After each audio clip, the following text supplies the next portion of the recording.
সিলেট 6 এই দুই আসনের দুই উপজেলার ফলাফল ঘোষণা করছি। প্রাথমিক ফলাফল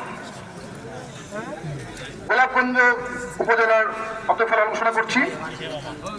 জনাব ইমরান আহমেদ চৌধুরী বাংলাদেশ জাতীয়তাবাদী দল বিএনপি ধানের প্রতীকে পেয়েছেন 70,794 ভোট। জনাব তাহিদুর রহমান গণ অধিকার পরিষদ ট্রাক প্রতীকে পেয়েছেন 728 ভোট।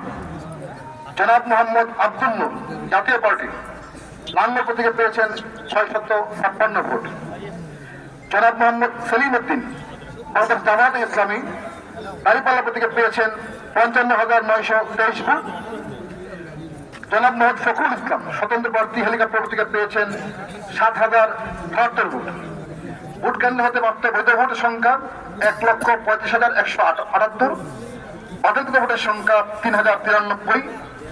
সর্বপ্রদত্ত ভোটের সংখ্যা 1,38,271।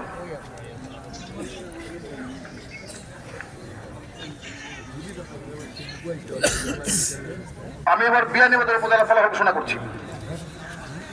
জনাব ইমরান আহমেদ চৌধুরী আমাদের জাতীয় দল বিএনপি ধানের প্রতীকে পেয়েছেন 37,818। জনাব তাহিদুর রহমান গণ অধিকার পরিষদ ট্রাক প্রতীকে পেয়েছেন 653। জনাব মোহাম্মদ আব্দুল নূর জাতীয় পার্টি লাঙ্গল প্রতীকে পেয়েছেন 488 ভোট। জনাব মোহাম্মদ সেলিম উদ্দিন বাংলাদেশ জামায়াতে ইসলামী দাঁড়িপাল্লা প্রতীকে পেয়েছেন 41,825 ভোট। মোহাম্মদ ফখরুল ইসলাম জনাব মোহাম্মদ ফখরুল ইসলাম স্বতন্ত্র প্রার্থী হেলিকপ্টার প্রতীকে পেয়েছেন 16,557 ভোট। ভোট কেন্দ্র হতে প্রাপ্ত বৈধ ভোটের সংখ্যা 97,341 ভোট। বাতিলকৃত ভোটের সংখ্যা 2,226। মোট প্রাপ্ত প্রদত্ত ভোট 99,567।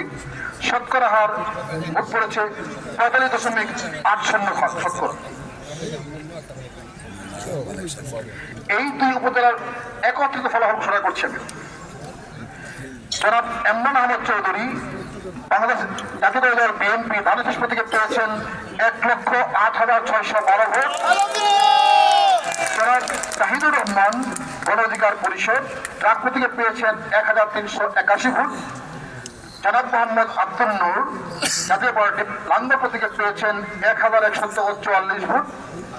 জনাব মোহাম্মদ সেলিম উদ্দিন বাংলাদেশ জামায়াতে ইসলামী দাঁড়িপাল্লা প্রতীকে পেয়েছেন 97,748 ভোট।